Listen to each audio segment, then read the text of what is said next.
Hi అండి అందరికీ. ఈరోజు వచ్చేసి మనం ఆంధ్రప్రదేశ్లో చాలామందికి ఫోబియాస్ ఉంటాయి.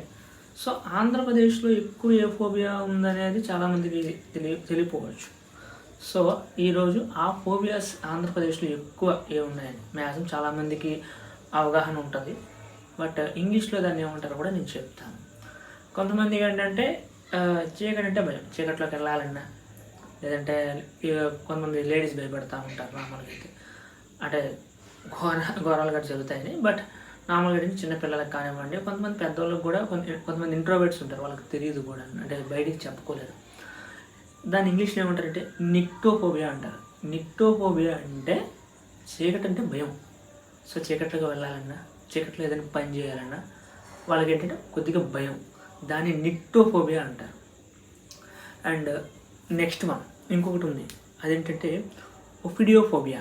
స్నేక్స్ అండి. చాలా పల్లెటూరులో చాలామంది స్నేక్స్ని చూస్తూ ఉంటారు. ఎందుకు స్నేక్స్ అంటే అక్కడ పొలాలు ఆ వాతావరణం ఉంటుంది కాబట్టి, న్యాచురల్ ఎన్విరాన్మెంట్. సో ఆ పొలాల్లో ఉండే ర్యాట్స్ని తినడానికి కానివ్వండి, లేదా పురుగులు తినడానికి కానివ్వండి, ఆ పాములు అనేవి వస్తూ ఉంటాయి. యాక్చువల్లీ వాటి ప్లేస్లో మనం ఉంటున్నాం. సో ఆ పాములను చూడగానే కొంతమందికి ఏంటంటే శరీరం దొద్దుర్లేకడం, కొంతమంది భయపడిపోతారు, కొంతమంది ఏంటంటే మోసపోతారు.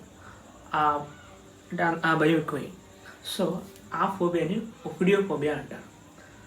అండ్ ఇప్పుడు ఈ రెండు ఫోబియాలు కదా. ఇంకొకటి థానతోఫోబియా అండి. థానతోఫోబియా అంటే చనిపోయిన పర్సన్స్ ఉంటారు కదా, అక్కడికి చాలామంది ఏంటంటే ధైర్యం చేసి వెళ్ళరు. అంటే లేదా నాకు చావుని చూస్తే భయం, లేదా డెడ్ బాడీని చూస్తే భయం, లేదా అక్కడున్న ఏడుపులు చూస్తే నాకు భయం అంటూ ఉంటారు. అంటే ఆ ఫోబియాని థానతోఫోబియా అంటారు. చాలామంది ఏంటంటే మనం పల్లెటూరులో కానివ్వండి, లేదంటే బయట సిటీస్లో కూడా చాలామంది ఏంటంటే ఇప్పుడు చనిపోయారంటే చాలామంది సానుభూతితోని వెళ్తారు. ఇంకొంతమంది ఏంటంటే వాళ్ళకి వెళ్ళాలని లోపల వెళ్ళడానికి భయపడిపోతారు. ఆ ఫోబియానే థానతోఫోబియా అంటారు. అండ్ ఇంకొక ఫోబియా ఉందండి ఆంధ్రప్రదేశ్లో ఎక్కువగా చూసేది ఏంటంటే యాక్రోఫోబియా. ఇది చాలామంది తెలుస్తుంది. మామూలుగా ఎత్తు బిల్డింగ్స్లోకి వెళ్ళినా, లేకపోతే అంటే 11 లేదా 12 అంతస్తుల్లోకి వెళ్తారు, లేదా కొంతమంది 5వ అంతస్తుకి భయపడతారు, కొంతమంది 2వ అంతస్తుకు కూడా భయపడతారు.